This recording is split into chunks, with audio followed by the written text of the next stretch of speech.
नमस्कार।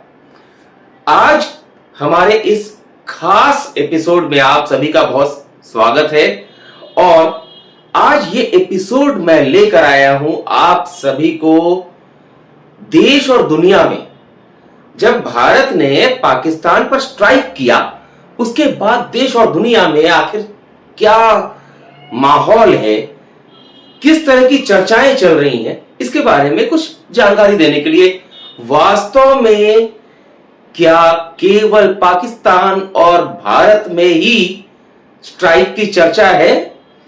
भारत और पाकिस्तान के बीच जो जंग की आहट अभी बनी हुई है, ये क्या इन्हीं दो मुल्कों के बीच चर्चा का विषय है? तो ऐसा नहीं है। इस समय दुनिया भर के देशों में पाकिस्तान की किरकिरी हुई पड़ी है। पूरी दुनिया देख रही है कि कल तक एटमी ताकत होने का दम भरने वाला वो छोटा सा मुल्क जिसे आमतौर पर आतंकिस्तान के नाम से जाना जाता है, आतंक को पैदा करना, दूसरे देशों में आतंक फैलाना और बाद में उसी आतंक की फैक्ट्री में खुद को झोंक देने वाला देश आतंकिस्तान यानी पाकिस्तान आज पूरी दुनिया में चर्चा का विषय है। केवल इसलिए नहीं कि पाकिस्तान पर भारत ने स्ट्राइक की है, आतंकवादियों को नेस्तनाबूद करने का काम किया है, बल्कि इसलिए भी क्योंकि इतना सब होने के बाद जो पाकिस्तान के नेता और मंत्री कल तक भारत को धमकी दे रहे थे, गीदड़ भभकी जिसे कहते हैं, आज स्ट्राइक के बाद उनके सुर बदल गए थे। लेकिन शाम होते होते आखिर ऐसी कौन सी संजीवनी उन्हें मिल गई कि वो फिर से अपने उसी तेवर को लेकर सामने आ रहे हैं। पाकिस्तान के लोग आज अपनी सरकार को कोस रहे हैं। वहां के मुल्ला मौलाना, वहां की आम जनता भी अपनी सरकार से पूछ रही है, जब भारत स्ट्राइक कर रहा था उस समय हमारी सेना कहां थी? आप तो एटमी ताकत हैं, आपकी सेना कहां थी, गायब थी, किस जगह, कुछ पता नहीं। और जब भारत ने घुसकर मारा, सिंदूर का बदला लिया ऑपरेशन सिंदूर के नाम से, उसके बाद पाकिस्तान के लोगों में जो दहशत है वो तो देखते ही बन रहा है। यहां ध्यान देने की बात है, भारत या भारतीय लोगों की दुश्मनी पाकिस्तान के लोगों से, पाकिस्तान की जनता से, पाकिस्तान की आवाम से नहीं है।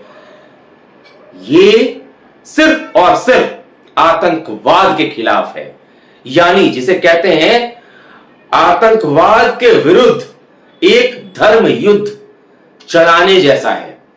ऐसी हालत में आज क्या क्या चीजें देखने को मिली, बहुत बड़ी चीजें हैं। कई सारे वीडियो सामने आए जिन वीडियो में पता चला किस तरीके से भारतीय सेना ने सटीक एयर स्ट्राइक की है, सटीक तरीके से निशाना बनाया है। और 1999 के कांधार विमान हाईजैक मामले में जिस आतंकवादी मसूद अजहर को छोड़ा गया था, उस आतंकवादी का परिवार भारत की स्ट्राइक में खत्म हो गया।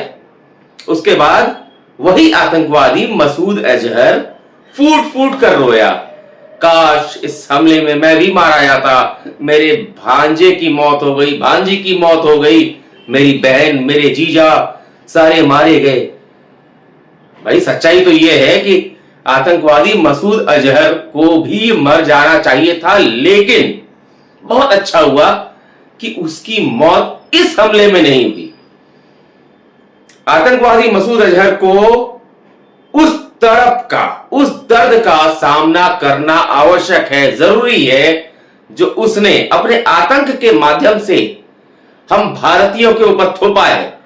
उसके कारण भारत की कितनी माएं, कितनी बहनें, कितनी बेटियां विधवा हुई हैं, किनके मांग का सिंदूर उजड़ा है, जो तड़प उनके परिवारों ने झेला है, जो दर्द, जो पीड़ा भारत के लोगों को मिली है, वो दर्द इस आतंकवादी को भी मिलना चाहिए।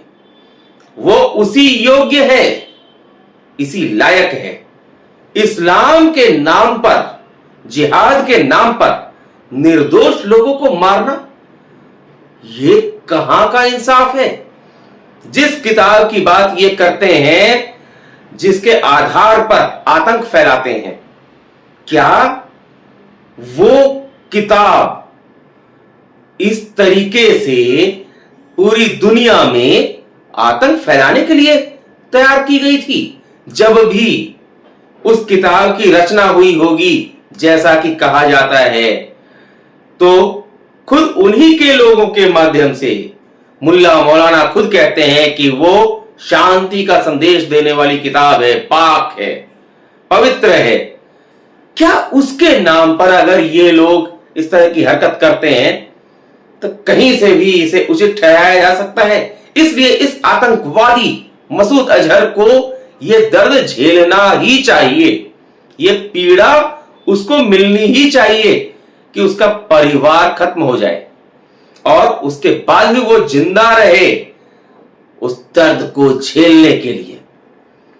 लेकिन भारत सरकार, या यूं कहें कि भारतीय सेना की तो तारीफ बनती है, उसकी प्रशंसा। भारतीय सेना का दावा है कि उसके स्ट्राइक में कोई भी आम नागरिक नहीं मारा गया, सटीक स्ट्राइक थी। पाकिस्तान के सैन्य अड्डों को तबाह नहीं किया गया। यह ध्यान दीजिएगा, भारतीय सेना ने कहा कि पाकिस्तान के सैन्य अड्डों को तबाह नहीं किया गया। इसका मतलब क्या है? सेना चाहती तो पाकिस्तान के सैनिक ठिकानों को नष्ट कर सकती थी, लेकिन रहम खाकर, तरस खाकर पाकिस्तान के सैनिक ठिकानों को छोड़ दिया गया। जब चाहे, जिस समय चाहे, हमारी सेना के अंदर वो ताकत है कि पाकिस्तान के सैनिक ठिकानों को छोड़िए, सेना मुख्यालय को नेस्तनाबूद कर दे। लेकिन रहम आ गया होगा। भारतीय सेना ने रहमदिली दिखाई। इसने केवल उन लोगों को टारगेट किया जो आतंक फैला रहे थे, आतंक की फैक्ट्री चला रहे थे। इनका सरगना पाकिस्तान अभी है, लेकिन पता नहीं पाकिस्तान कब तक पाकिस्तान के नाम से रहेगा, कब उसके कई टुकड़े हो जाएंगे, या कब वो भारत का हिस्सा बन जाएगा। वास्तव में तो पाकिस्तान कुछ है ही नहीं, भारत का एक हिस्सा जिसको किनारे कर दिया गया है। मतलब क्षेत्रफल अगर देखा जाए तो कुछ लोगों ने उस जगह अपना अधिकार जमा लिया कि यह हमारा है जी, और हमारे देश के कुछ कुटिल राजनेताओं ने, ध्यान दीजिएगा, कुछ कुटिल राजनेताओं ने सत्ता पाने के लालच में उनको सौंप दिया कि जाओ जी, तुम्हारे जो लोग हैं उनके लिए हमने छोड़ दिया। यह होना नहीं था, वो है हमारी चीज। फिर भी कुछ लोगों को सिर पर ताज सजाने की इतनी चाहत थी कि उन्होंने ऐसा हो जाने दिया। फिर भी जो भूल पहले हो गई है उसे सुधारा भी जा सकता है। यह भी संभव है कि हमारी सेना का दिमाग सटक जाए और कहे कि नहीं, जो चीज हमारी है वो हमारे पास होनी चाहिए। और जिन लोगों ने उस पर कब्जा करके आतंक की फैक्ट्री खोल रखी है, देश दुनिया में आतंक फैला रहे हैं, उन लोगों को उनकी सही जगह पहुंचाया जाए।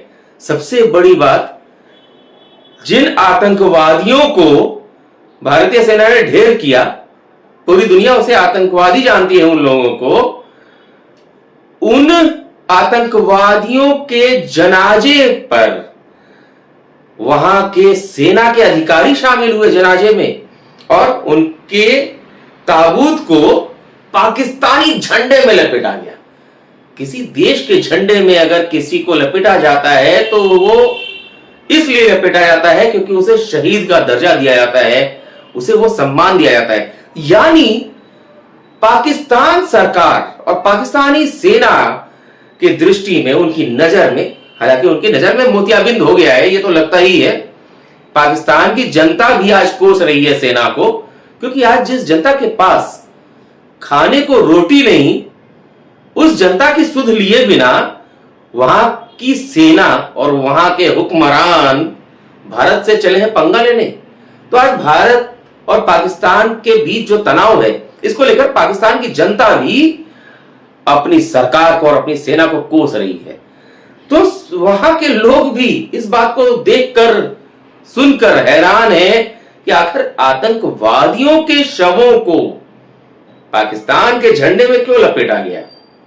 क्या वो पाकिस्तान के सैनिक थे, बड़े अफसर थे, और आतंकवादियों का कमांडर अब्दुल रऊफ, शायद यही नाम है उसका, जिसको अमेरिका ने भी मोस्ट वांटेड आतंकवादी के रूप में घोषित कर रखा है, वो जनाजे पर जो अंतिम क्रिया के समय पढ़ा जाता है, उस काम के लिए वो वहां पहुंचा था। सेना के अफसर भी थे, पाकिस्तानी सेना के अफसर, वर्दी में, ऐसा नहीं कि सादी वर्दी में हो, अपने सैनिक वर्दी में थे। और पाकिस्तान दिखाना चाहता है कि वो विक्टिम है, वो पीड़ित है आतंकवाद का। जिन आतंकवादियों को पाल पोस कर बड़ा कर रहा है तालिबान, देख रहे हैं ना, वही उन्हें पीट रहा है, मार रहा है। तो जिन आतंकवादियों को उसने पैदा किया, वही आज उसे खाने पर तुले हैं। और वो दिन लगता है दूर नहीं। पाकिस्तान को चेतावनी है, भारत सरकार को छोड़िए, भारत सेना को भी अभी शांति से आराम करने दीजिए, बहुत बड़ा काम करके आई है। एक आम भारतीय की चेतावनी है पाकिस्तान के हुक्मरानों को, आज भी बाज आ जाओ। जिस तरह से 1971 में पूर्वी पाकिस्तान और पश्चिमी पाकिस्तान को अलग अलग किया गया था ना, कहीं ऐसा ना हो कि इस बार बलूचिस्तान, खैबर पख्तूनख्वा और न जाने वजीरिस्तान और न जाने कितने कितने टुकड़े हो जाए तुम्हारे। बेचारी वहां की जनता तो बेमौत मारे जाने को तैयार बैठी है। यही कारण है कि आज पाकिस्तान की जनता में उबाल है।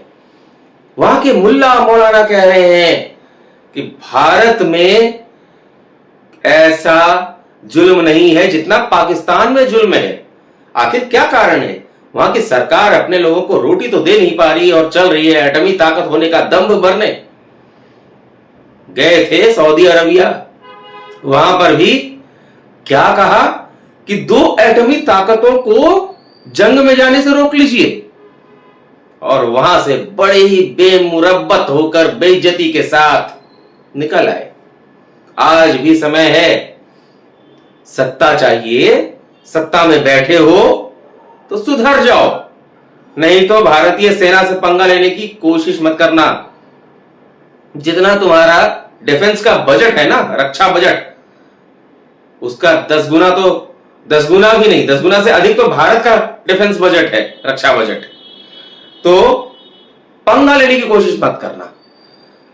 आतंक के नाम पर भारत को या भारत के साथ ही किसी और देश को परेशान करने की कोशिश मत करना।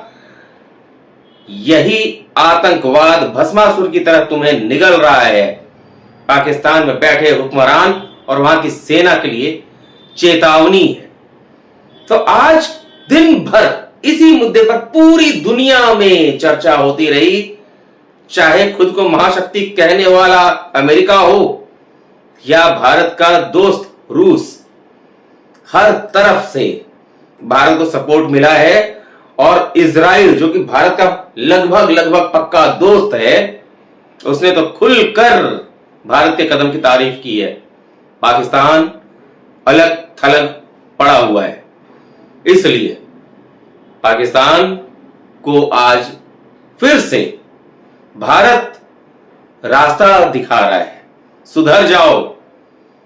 जो देश आज भी 2 देश एक साथ आजाद हुए थे, भारत और पाकिस्तान, लेकिन भारत चांद तक पहुंच गया और पाकिस्तान आज भी भारत में घुसने की कोशिश में लगा हुआ है। भारत में घुसने की कोशिश, वाह जी वाह, औकात तो देख लो अपनी। भारत चांद पहुंच गया और गगनयान तैयार कर लिया, सौर मिशन तैयार कर लिया, और तुम जैसे टुच्ची हरकत करने वालों भारत में घुसने की कोशिश कर रहे हो। सुधर जाओ, सुधर जाओ। बस इतना ही कहना था आज के लिए इतना ही। मिलते हैं जल्दी ही नए वीडियो में। नमस्कार।